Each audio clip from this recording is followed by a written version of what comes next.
Welcome to the online slides for test development. So these slides are going to be fairly useful. Hopefully you're listening to these sometime this weekend or on Monday, because these slides will definitely give you a little bit more insight into question writing. Most specifically, how we actually design surveys, the choices that we have to make with the items that we're going to include and how we're going to write them, how we actually design good questions, how we then get the response options to those questions, scaling, and finally we're going to talk a little bit more about ways to actually kind of evaluate the survey outside of reliability and validity, but also just looking at individual items and the utility of the test. So broadly speaking, we're going to be talking about both tests, questionnaires, and surveys.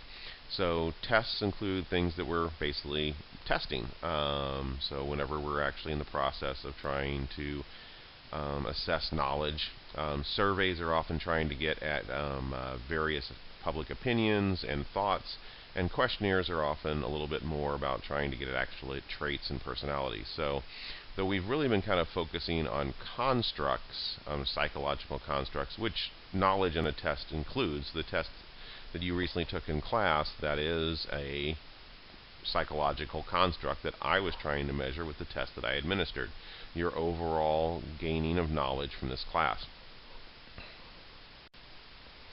So there's 5 stages of test development, and this is a model mainly for us to be able to kind of conceptualize the best practices for developing a good test, survey, questionnaire, or pretty much psychological measure of any kind.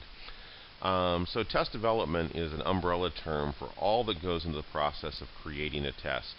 And generally speaking, we start with test conceptualization, and this is the part of the process where we're actually determining what is the construct that we're actually trying to measure. Why are we making this test?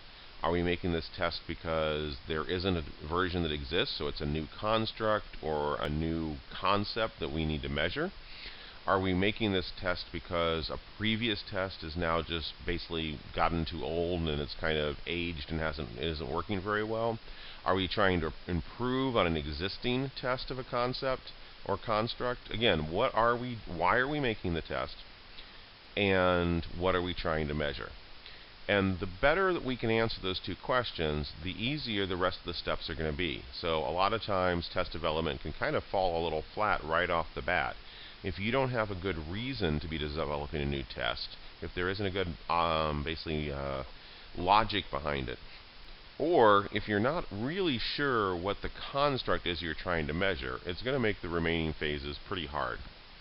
So once we actually have conceptualized what we're measuring, and by the way, test conceptualization, that first step, also is where, from a academic or science view, is where we're doing a lot of research. We're looking at previous publications, we're looking at previous attempts to measure the construct, we're finding out, has anyone measured the construct before?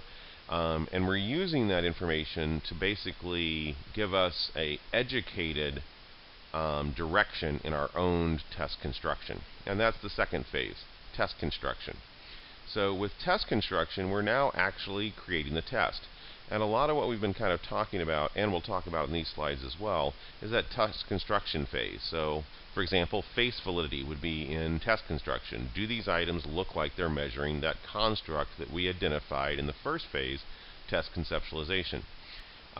Test construction also includes content validity. So do we have enough items to capture that construct we're after? Once we've constructed our test, we're going to do test tryouts. This is where those reliability and validity slides really come in handy, because this is where we're doing that. So we now have our measure, and we're going to be running it through reliability tests. So we're going to be giving our measure to a test sample, and we're again going to try to identify a sample that is the best for our purposes. So if we're making a test for a college class, we probably want college students. If we're making a test that's supposed to get at an attitude in the population of the United States of America, we're going to try to get a sample that's more representational of the people that live within that culture or country. So we're going to do reliability testing. If it looks like it's a reliable measure, we may also be doing validity testing. Now, throughout this process, with each one of these tests, of reliability and each one of these tests of validity, we're going to run the analysis. We're going to look to see, are we meeting kind of those norms or benchmarks we talked about in the previous lectures. So for like reliability, we might take our new measure and look for internal consistency. And if we're trying to measure a single construct, we're looking for that Combrax alpha of 0.7 or higher, 0.8 or higher to feel more confident. And if we're planning to use this test to make decisions, we're hoping to get it to 0.9 or higher. Once we have that, we're going to be going through that process. So test tryout is that Combrax alpha. The analysis is looking at the actual statistical results. And then if we need to, we may be adding or subtracting items, revision, and then we try it out again till we get to that marker we're hoping for. So let's assume that this test is actually going to be used for selection for an organization. We've created a new test because an organization has got what they consider to be a brand new job. So just kind of running through the example, test conceptualization. Let's say the job is a dinosaur designer for the film industry.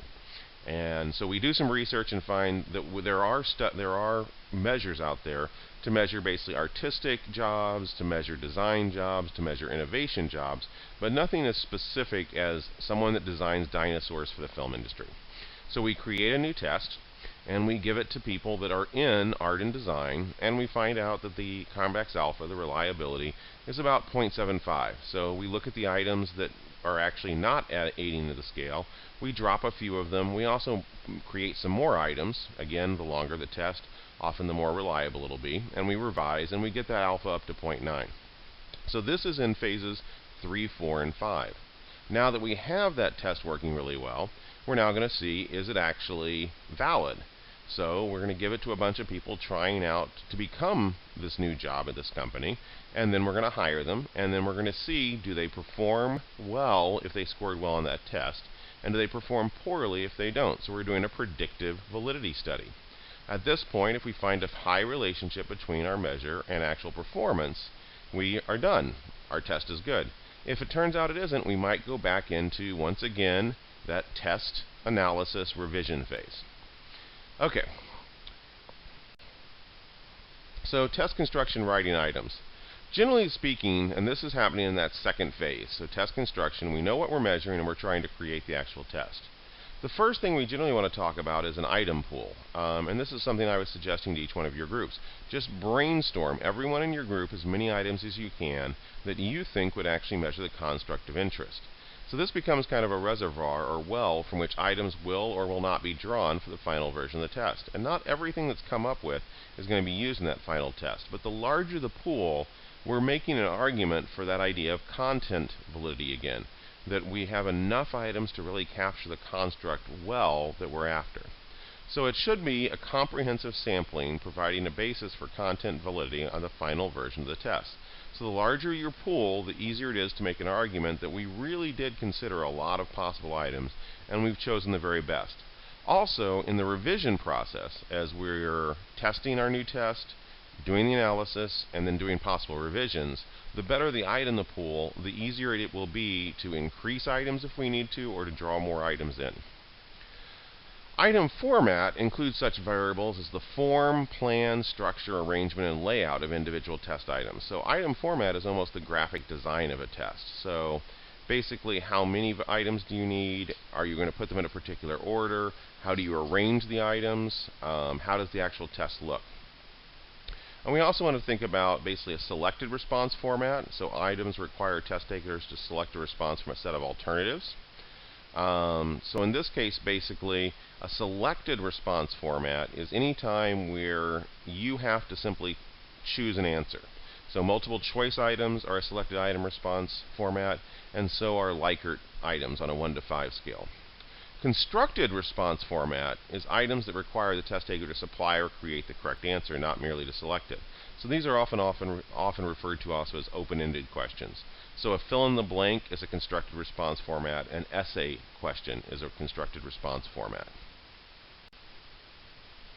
So let's talk a little bit about constructing items. So multiple choice format. So a lot of questions are multiple choice, and so there's a fair amount of terminology in how to create a multiple choice question.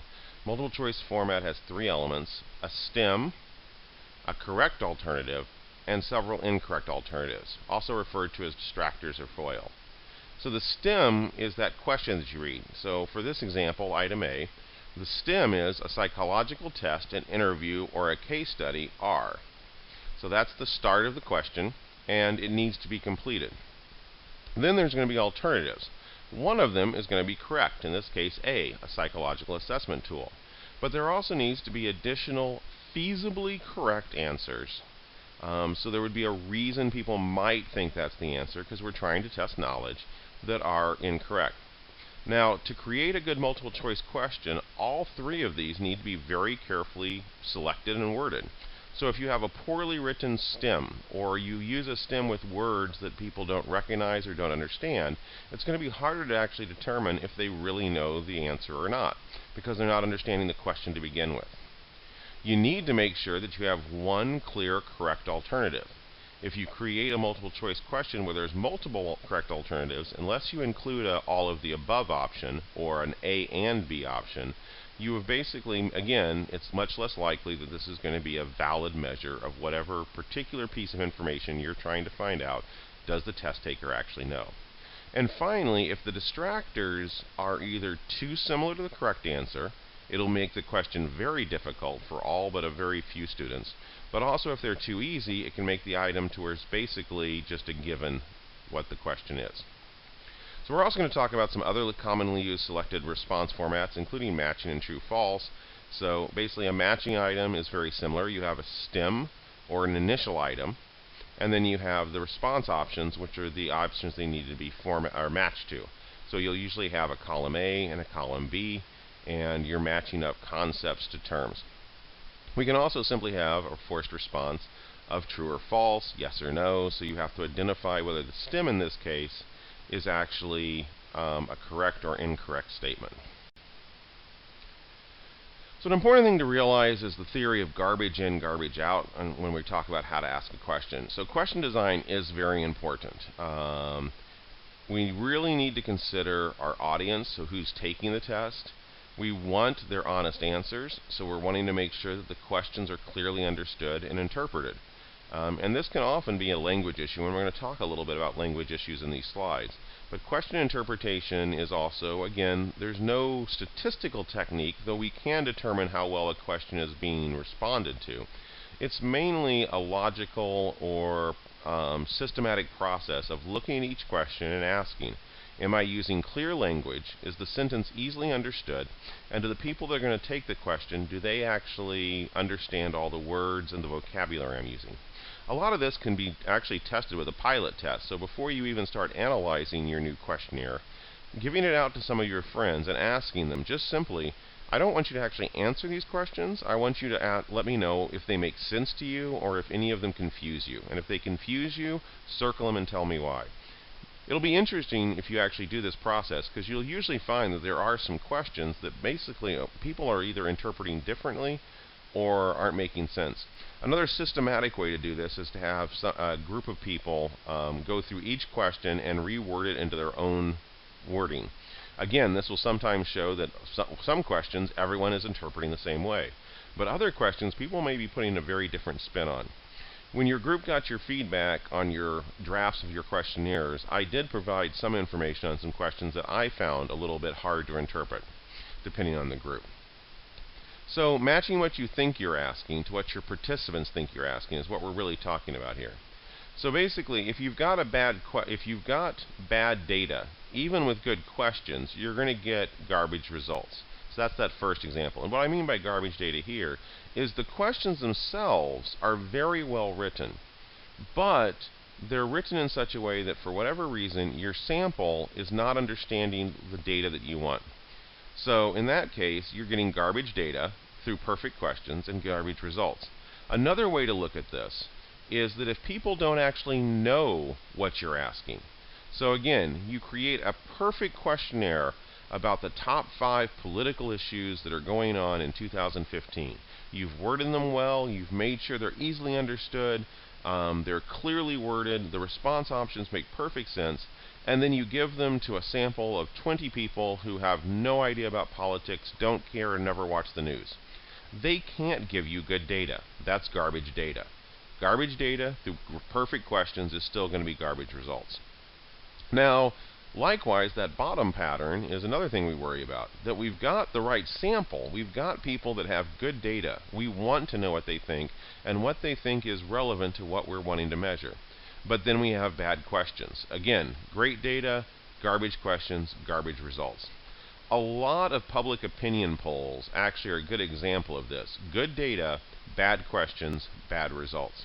And what I mean by here is that you always need to ask who is doing the poll, because how you word a poll is going to affect how people respond to it. So, for instance, if you are a conservative organization that is wanting to fight for the right to life, in other words, you're against abortions, you can very much word your questions in such a way that most people, even those that support a woman's right to choose, that support having abortions legal in this country, would still respond negatively to. So you could focus on late-term abortions. You could focus on what do you think if a fetus is capable of sustaining itself outside the woman. And I know I'm using a pretty controversial topic here, but I do want to really point out that that's why you'll often find polls that are showing very different results. So if you focus on those questions, your results may be something like 70% of America is against these types of abortions. Now, if you are strongly politically oriented or even ethically or morally oriented, that you believe abortion should be legal and that women should have the right to choose, again, you're going to focus on those reproductive rights. In fact, the very wording of the right to life, the right to choose, has been carefully chosen to basically frame how people think about these questions. So those kind of polls are pretty much garbage questions. They've been designed to elicit a particular response, not necessarily to get actual honest answers. So people have opinions on this subject. There's good data, but the questions result in garbage results. So I've been talking about how you word things is important. So this is just a really good example. This was actually a academic study where they were asking people lots of different questions. So it was a survey of 1,255 adults by the New York Museum of Natural History. And what they were wanting to do, the reason the New York Museum of Natural History was doing this survey was purely for themselves. They were doing an applied project. They wanted to find out what were people interested in their National History Museum to kind of determine by data what they should be spending more money on and basically highlighting in their advertising. But some psychologists got involved and said, do you mind if we try to do two different forms where we ask the questions differently? Now, the New York Museum of Natural History agreed because they didn't think the way they were asked should have too much effect on the results. But that's what's actually interesting, is the way the questions were worded had a very strong effect on the results. So here's some examples. 77% of people were interested in plants and trees, but only 39% were interested in botany. 48% were interested in fossils. Only 39% were interested in paleontology, the study of fossils. 42% said they were very interested in rocks and minerals, but 53% were interested in geology, the study of rocks and minerals. 25% believed in astrology, but 7% believed in horoscopes. So again, you can kind of get an idea that if you're wanting to show that people are interested in astrology or believe in astrology, ask them at a science museum where they'll probably mistake the word astrology for astronomy. If you actually want to basically find out if people don't support astrology, you want to specifically remind them of something that they know has been pretty much proven to be not necessarily very reliable, in this case horoscopes. So again, how you answer the ask the questions are giving you very different results. And if what we're interested in is truthful, honest results, that means we have to really worry about language.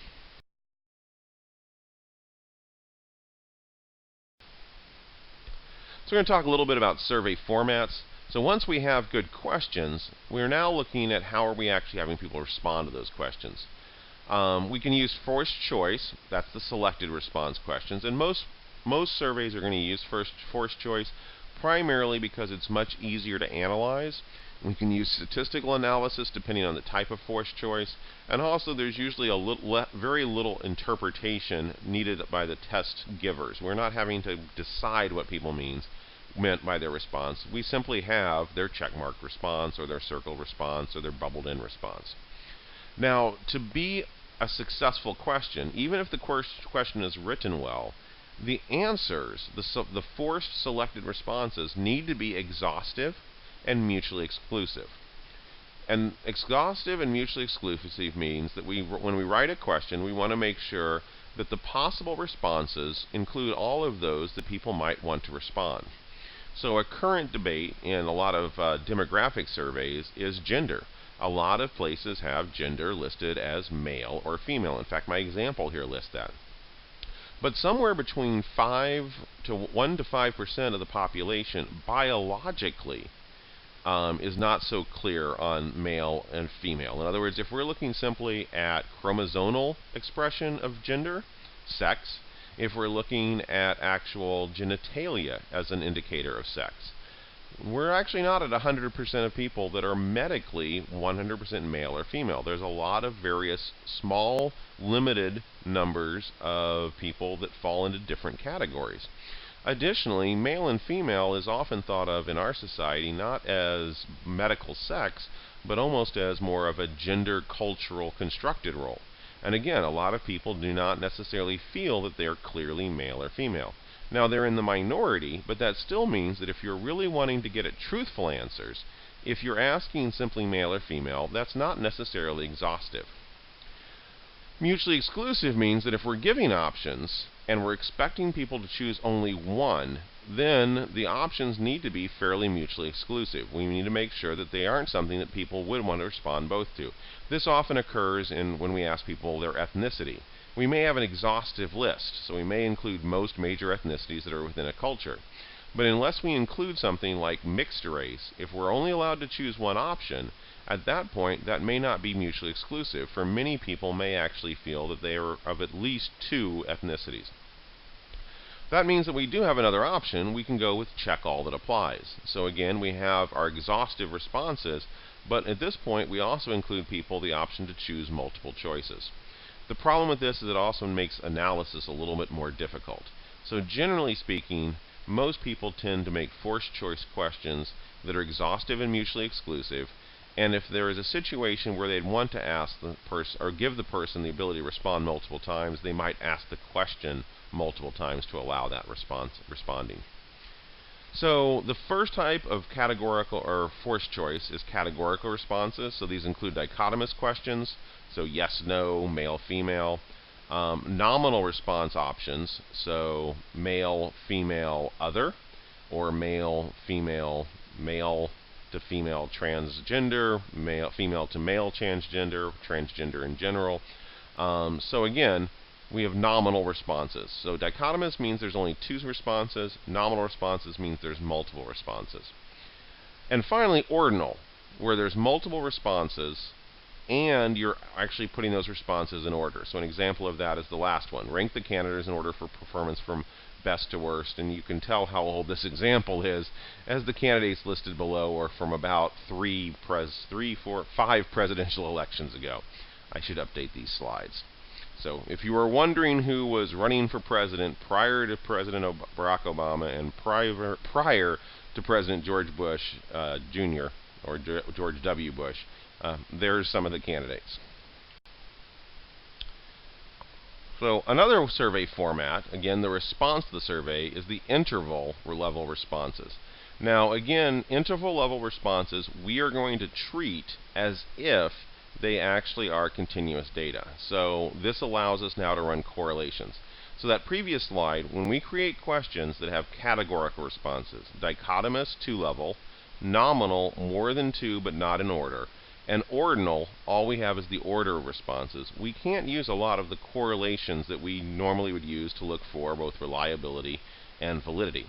If we have interval responses, all those tools become available. So a lot of survey designers try to make sure that the response options fall into this category. Now again, we want to make sure that these survey response patterns, especially if people are only choosing one, are fairly exhaustive and mutually exclusive, that you wouldn't want to respond to multiple items on that response scale. Most common of this one is the Likert scale. We're also going to talk about semantic differentials, an ipsitative type of question, response brackets, and also something called a Gutman scale or cumulative scale. So Likert scales are pretty standard in psychology, and they are an interval scale that we treat, that we can use for correlations. And basically we have statements, usually attitude statements. So I am satisfied with my computer software. My computer software is simple to use. It's a statement that you can either agree or disagree. So when we're making a Likert scale, the first thing is the questions themselves need to be definitive statements that someone could agree or disagree with. And then the scale can be a 1 to 4 scale, strongly disagree to strongly agree, a 1 to 5 scale, a 1 to 6 scale, a 1 to 7 scale. Generally going over 7 items is not very advantageous, and going below 4 can be a problem. So 4 to 7 is kind of the range, and the reason for 4 to 7 is below 4, the argument that we actually have an interval scale starts to fall apart a little bit. So a Likert scale with only 3 items, disagree, neither, agree, is getting a little too close to categorical data. And going over 7 items generally has no advantage. So we don't get a more detailed scale. We're not getting finer discrimination on people. In fact, again, think back to cognitive psychology. Our short-term memory basically can contain 7 plus or minus 2 bits of information. So when someone's given a scale with more than 7 items, they often tend to split the scale in half first and then select an item, which actually gets us some kind of weird response options sometimes. So cognitively, it makes sense to not go over 7 items. As far as whether it's even or odd, the even scale is often called a little bit more of a forced choice scale. You have to have an opinion, even if it's a mild one. Some researchers like that so that people don't have the option to basically choose the midpoint of the scale, which is often interpreted as no response or neutral. The option for an odd scale, you've got a midpoint now, a neither. And some people think that might actually be someone's real opinion, and we should give them the option. The problem with this is that a lot of times people will choose that neutral option when they actually do have an opinion. It's just a very mild one. So we do see people tend to overuse that neutral scale sometimes. Either is fine. It's a personal choice. There's research that supports both even Likert scales and odd Likert scales. Most Likert scales, especially since the very original Likert scales were a 1 to 5 scale, will have that midpoint. A semantic differential scale is also called a ipsitative scale. So again, ipsitative means we're basically trying to measure 2 things at once. So for each pair of adjectives, place a cross at the point between each item reflects the extent to which you believe the adjective describes policeman. So basically in this case, there's always 2 choices, and you're having to actually determine where someone or yourself or someone you're rating falls. So honest to dishonest. Now when we make a semantic differential scale, it's very important that our 2 options on the ends of the scale should be mutually exclusive, that you couldn't be both clean and dirty. If you could, then you shouldn't use a semantic differential scale. It's basically trying to measure kind of 2 opposite concepts at the same time. Response brackets simply means that we are taking something that could be responded to with true ratio data. So for example, we're asking how many years have you done something? How many years have you worked? How many years of school have you had? We're asking how many dollars do you make per hour? But instead of actually getting raw data like that, we're actually interested for research questions, and this should usually be driven by research questions and or existing differences that people already know about. We've decided instead of just asking them how much do you make a year, we're going to give them response brackets. So we'll often see this actually in salary. A lot of times if you're taking a survey, in the demographic search section, it will basically have, do you make $25,000 a year or less? Do you make $25,000 to $50,000? Do you make $50,000 to $100,000? And a lot of times these numbers, these brackets, are based on established norms of kind of lower class, middle class, upper class, or maybe even tax brackets. So there's a pre-existing system that is already bracketed or divided up this continuous data, this actual ratio data that goes from 0 to whatever the top amount is. And again, ratio data, remember, means that 0 has meaning. So someone could make $0 a year. Someone could work 0 hours a week. But instead of just asking them for the number, we're putting it into response brackets. And again, this is another way to do forced choice. Final scale that we'll often see as far as kind of this interval scale in forced choice is a Gutman scale or cumulative scale. Again, we're only going to be responding to one item, so it's exclusive. Each item should be exclusive and mutually exclusive and exhaustive. But the idea often is to get at an opinion. A lot of times Gutman scales are actually used to basically rate your endorsement of an attitude or a cultural norm. So here's a good example. This is a Gutman scale on basically measuring somewhat prejudice to immigrants. So are you willing to permit immigrants to live in your country? So if you checked none of these, we would rate you as very high in basically bias or discrimination towards immigrants. You wouldn't even let them in your own country. The next one, are you willing to permit immigrants to live in your community? So maybe you're willing in the country, but you don't want them in the town that you live in. So if you checked the first box but no other boxes, that means that you're a little less discriminatory than someone that didn't check any box, but the person that checked the second box would be a little less. Finally, are you willing to permit them to live in your neighborhood? Would you be willing to have an immigrant live next door to you? And finally, would you let your child marry an immigrant? The big thing about a Gutman scale is that wherever you check logically indicates that you would agree with all of the previous items, and it lets us basically kind of rate your level of comfort. Gutman scales are sometimes used also to look at, like recently there was a Gutman scale looking at in presidential politics about whether you'd be comfortable with a Muslim in a position of power, and the very first question was, would you ever vote for a Muslim? And the very last question is, would you be comfortable with a Muslim as president? And again, they go down the same kind of list. Now, how people actually respond to these response formats is survey formatting. So again, we also have open-ended or free constructed response. So this means that we're not giving forced choice.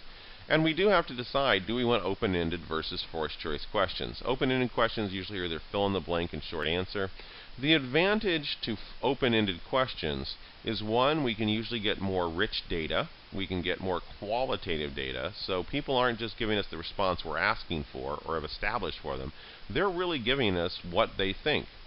Now, the problem with that is it also requires a lot of additional work to really look at everyone's full short answer. Another advantage to open-ended is a lot of times we have a better idea if the person really can pull up the knowledge they're supposed to have with very little prompts. So one of the problems with a forced choice, for example, a multiple choice question, is the person that really knows the concept backwards and forwards is often getting the exact same marks, if you will, or same points as someone that the only way they'd be able to answer that question is if one of the options was the answer. They can recognize the answer, but they'd never be able to pull it up on their own. An open-ended question is going to be a little bit more likely to find, do you really know the concept? Some other things to think about when designing a survey is filter or contingency questions. These are usually questions that basically indicate whether or not you should take another group of questions afterwards. So this allows you to not ask questions that participants wouldn't be able to answer anyway. So for example, have you ever smoked marijuana? Yes or no. If you answered no, you'd be told skip the next X number of questions because they're all about marijuana use. And if you've never smoked it, you shouldn't be even answering these questions. It'd be a waste of your time. We already talked a little bit about the use of midpoints. So again, the advantages and disadvantages, just as a reminder. A midpoint allows people that truly have no opinion to share that, which can be a good thing. However, some researchers argue that most people have at least a mild opinion and that people tend to overuse a midpoint if given the option. And finally, that ipsotative questions again. When do we want to ask a question? We're asking two similar questions, or we're basically having people choose between two mutually exclusive concepts. Now, how people actually respond to these forced choice options. For example, I've got my animation here showing someone going through and actually selecting items. Is the response format, is how the responses are collected. So not the survey format. Survey format is how we're asking the questions. Is it forced choice? Is it not forced choice? Is it qualitative questions where it's fill in the blank? Is it multiple choice? Is it Likert? Once we've determined that, our final question is, how do people respond? So do they check a box? Do they fill in a bubble? Do they circle a right answer? Do they write the question in? Do they type the question in? That's response format. And again, how it's done depends on the technology you're using, whether it's online or not, but can still have some effect on how people respond. The biggest thing to think about with response format is to clearly communicate in instructions at the start of every questionnaire or survey you design how people are supposed to respond to the items.